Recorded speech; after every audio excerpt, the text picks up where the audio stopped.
இந்த தீய சக்தியை பற்றி, அவங்க நிர்வாகத்தை பற்றி ஒரு வெள்ளை அறிக்கையை ஒன்று வெளியிட்டோம்ல, அது ஷார்ட் அண்ட் ஸ்வீட்டாக சொல்லணுன்னா, ஒரு ஓட்டை பாத்திரத்துக்குள்ளே தண்ணி ஊற்றிக்கிட்டே இருந்திருக்கிறாங்க. பாத்திரம் எம்டியாகவே இருந்திருக்கு, ஆனால் ஊற்றின தண்ணி தான் எங்கே போச்சுன்னு தெரில. கடவுளுக்கு தான் வெளிச்சம். அது மாதிரி இப்போ நம்ம சொன்னதெல்லாம் சும்மா ஒரு சாம்பிள் தான். இன்னும் வரப்போகிற நாட்களில் உங்கள் அரசனுடைய அந்த விஸ்வரூபத்தை நீங்கள் பார்ப்பீங்க. அடுத்து வாயத் தொடங்க சிஎம். அடாடாடா, உங்கள் சிஎம் நெஞ்சிலேயே குத்திட்டு வந்தீங்க பாருங்க, அதெல்லாம் வேற லெவல். பேசுங்க பேசுங்கன்றீங்க, பேசுனா எந்திரிச்சு ஓடிடுறீங்க. இனிமேல் பேச ஆரம்பிக்கிறதுக்கு முன்னாடி என்ன பண்ணணும் அப்படின்னா, ஒரு நண்பர் ஒருத்தர் சொன்னார், மாண்புமிகு பேரவைத் தலைவர் அவர்களே எல்லா டோரையும் இழுத்து லாக் பண்ணுங்க அப்படின்னு சொல்லிட்டு தான் பேச்ச ஆரம்பிக்கணும் போல் இருக்கு. ஏன்னா பேசிட்டு இருக்கும் போது எந்திரிச்சு ஓடிடுறாங்க.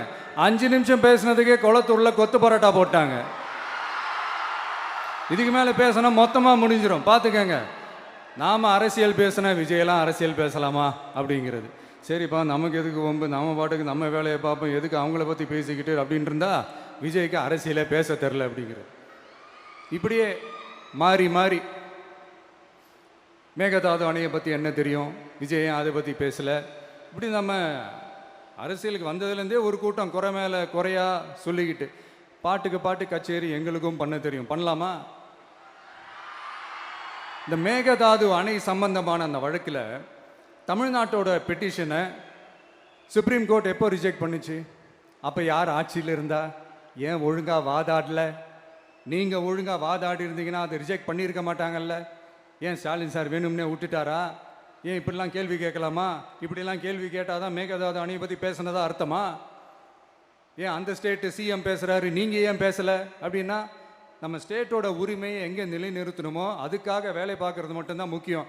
சும்மா சவால் விட்டுக்கிட்டு சீண்டிப்பார், நான் யார் தெரியுமா, தொட்டுப்பார், இப்படிலாம் பேசிக்கிட்டு இருந்தால் வேலைக்கு ஆகாது. சும்மா பேசி பேசி பிரச்சனையை வளர்த்துக்கிட்டு யார் மேலே அது பழியை தூக்கி போட்டுட்டு அப்புறம் மக்களை அம்போன்னு தெருவில் விட்டுட்டு இப்படி தான் ஒரு அரசியல் பண்ணணும்னா அந்த அரசியல் நமக்கு தேவையும் இல்லை, அதை நம்ம செய்யவும் போகிறதில்ல. Talk less work more mode தான், அதுதான் நம்ம பாலிசியே. அதனால தான் சட்டசபையில் அந்த அரசினர் தீர்மானம்னு சொல்லி ஒன்று கொண்டு வந்தோம். அது எப்படி டு டேக் இட் ஃபார்வர்ட், எப்படி கொண்டு போகணுமோ அதை சரியாக செய்வோம். சென்ட்ரல் கவர்மெண்ட்லேருந்து அந்த டீலிமிட்டேஷனை திரும்ப கொண்டு வர போகிறதா ஒரு பேச்சு ஒன்று அடிபடுது. யார் என்ன டீலிமிட்டேஷன் கொண்டு வந்தாலும் தமிழ்நாடு அது ஒத்துக்காது.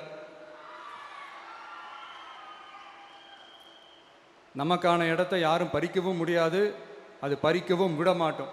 இப்படி நாம் இருக்கும் போது இந்த தீய சக்தி திமுக எங்கே போய் நிற்குது, யார் கதவை தட்டிக்கிட்டு நிற்குது, அது உங்களுக்கே நல்லா தெரியும். மக்களே, இந்த தீய சக்தியும் தீந்து போன சக்தியும் வேறலாம் இல்லை, கூட்டு களவாணிங்க. சொல்ல முடியுமா அவங்களால? எங்களுக்குள்ள ஒட்டும் இல்லை, உறவும் இல்லை, அறிவிக்க முடியுமா, நிரூபிக்க முடியுமா? இந்த வரப்போகிற இடைத்தேர்தலில் அதை நிரூபித்து காட்டுங்க, அப்புறமா பேசுங்க. மக்களை, என் மனசை விட்டு கரூர் எப்பவும் நீங்கவே நீங்காது. நமக்கு ஏற்பட்ட வேதனையான சம்பவத்தை, நமக்கு எதிராக நடந்த சதிய சூழ்ச்சியை இனி வர்ற ஜென்ரேஷனும் அவங்களுக்கு தெரியப்படுத்தணும்ல. அதுக்காகவே இனி ஒரு அரசியல் சதிய, அரசியல் சூழ்ச்சிய யாரும் யோசிக்கவே கூடாதுன்றதுக்காகவே கரூரில் ஒரு நினைவு சின்னத்தை நம்ம டிவிகே சார்பா அமைக்கப்படும் அப்படின்றத அறிவிக்கிறோம். அப்புறம் கரூர்லேருந்து ஒட்டுமொத்த தமிழ்நாட்டு மக்களுக்கும் சொல்கிறேன், உங்கள் டிவிக்கு அரசு உங்களுக்காகத்தான் உழைக்கும். அடிப்படை வசதிகளை முதல்ல நிறைவேற்றணும். ஒரு பக்கம் நிதி நிலைமையை சரி செஞ்சுக்கிட்டே, இன்னொரு பக்கம் அப்படியே நாம் சொன்னதில் ப்ரையாரிட்டி பார்த்து ஒவ்வொன்றா படிப்படியாக நிறைவேற்ற ட்ரை பண்ணுவோம். இது எப்பவும் உங்களுக்கான அரசாக தான் இருக்கும். இந்த விஜய் உங்கள் விஜயாக தான் இருப்பான். நீங்கள் உரிமையோட உங்கள் கவர்மெண்ட்டை நீங்கள் அணுகலாம். இந்த தீயசக்தி ஆட்சி முடிஞ்சு பொட்டிக்குள்ளே போனதுலேருந்து என்னென்னமோ பண்ணுறாங்க, ஏதோ பேசுகிறாங்க. சோஃபாங்கிறாங்க, வாஷிங் மிஷினுங்கிறாங்க, இந்த அரசியல் வியாபாரம் பண்ணுறதுக்கான அந்த வெண்டிங் மெஷினே அவங்க தான். யார்? இந்த திமுக. இதில் நம்மளை பார்த்து வாஷிங் மிஷினுங்கிறாங்க. எலெக்ஷனில் ஓட்டுக்கு காசு கொடுக்குற அந்த கலாச்சாரத்தையும் அந்த கல்ச்சரை அடித்து நொறுக்கி இருக்கிறோம். எலெக்ஷன்லேயே அப்படி வேலை பார்த்தோம். நமக்கு எதுக்கு இந்த குதிரை, கழுதை, ஒட்டக பேரெல்லாம்?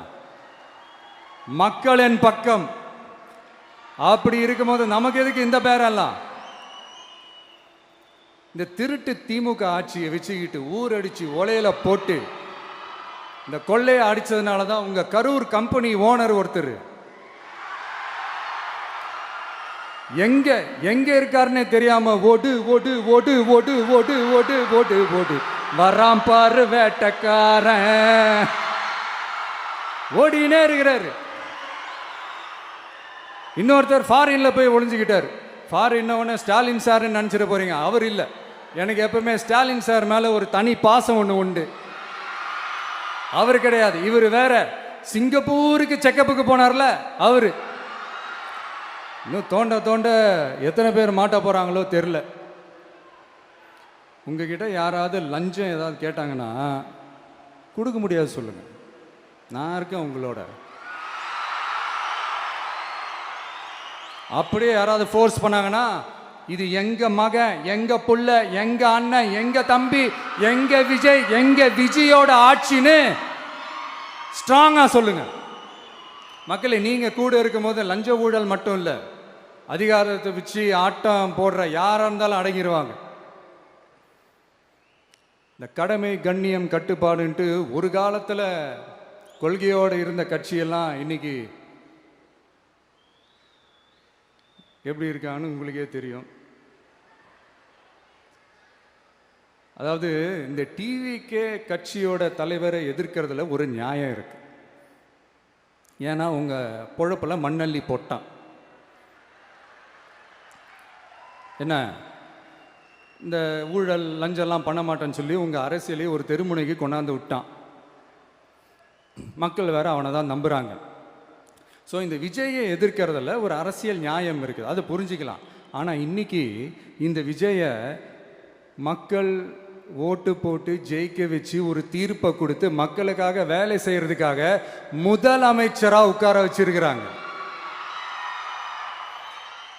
என்னமோ இன்னமும் நீங்க தான் ஆட்சியில் இருக்கிற மாதிரி. விஜய் கரூருக்கெல்லாம் போகக்கூடாது, விஜய் இங்க போகக்கூடாது, அது செய்யக்கூடாது, இது செய்யக்கூடாதுன்னு எனக்கு புரியலையே. ஆட்சியில் இருக்கும் போது தான் இவ்வளோ கட்டுப்பாடெல்லாம் போட்டீங்க, எஸ்ஓபிஸ்லாம் போட்டீங்க, ஸ்டாலின் சார் ஆப்ரேட்டிங் ப்ரொசீஜர்லாம் போட்டீங்க. இப்போவும் அதே பண்ணிட்டு இருந்தீங்கன்னா என்ன சார் நியாயம்? இல்லை, நான் தெரியாம தான் கேட்குறேன். இன்னும் கனவுலையே இருக்கிறீங்களா? முதல்ல முழிச்சு வாங்க, ரியாலிட்டிக்கு வாங்க. உங்கள் ஆட்சியெல்லாம் வீட்டுக்கு போய் டிவிக்கேன்னு ஒரு ஆட்சி வந்து ரொம்ப நாள் ஆச்சு. ஒழுங்கா படி, ஒழுங்கா படி என்று சுப்ரீம் கோர்ட் ஓங்கி மண்டேலியே நறுக்கு நறுக்கு நறுக்கு என்று செம்மட்டியாலே அடிச்சும் இந்த திமுக முழிச்சிக்கல அப்படின்னா அப்போ கொஞ்சம் கஷ்டம்தான். வெற்றி தோல்வியெல்லாம் அரசியல சகஜம் சார். அதுக்காகலாம் வெறி பிடிச்சி இந்த பதவி வெறி பிடிச்செல்லாம் அலைய தேவையில்லை. நல்ல விதமாகவே சொல்கிறேன், நியாயமான அரசியல் பண்ணுங்க. ஓ, அதுதான் உங்களுக்கு தெரியாதுல்ல?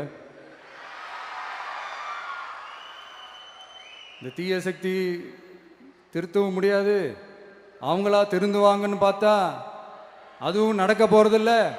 அதனால வரப்போற இடைத்தேர்தலில் மக்களே இந்த தீய சக்தி திமுகவை நல்லா வெச்சு வெளுத்து விடுங்க.